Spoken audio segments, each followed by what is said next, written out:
Move zina ya unataka ni connect link ya mtoto yatima kwenye YouTube au chini ya kipeleka.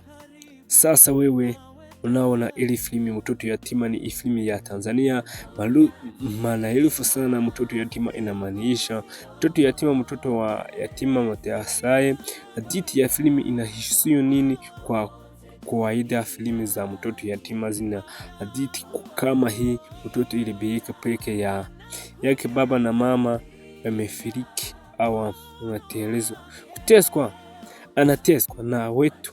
Unaona ili filmu yetu kupambana maisha lishi ya mateso, anapigana kupata ya maisha ya kasuku sisi na anayepeka sabon kana ya mcha na subia kwa movu mwingine, lakini za udhuru kingi mjoti yati wa kwa nini wetu wanapenda filmu hii? Inagusa moyo ya watu, inazungumzia haki za watoto, huruma, kutokata tamaa maishani. Unaweza kuiona wapi?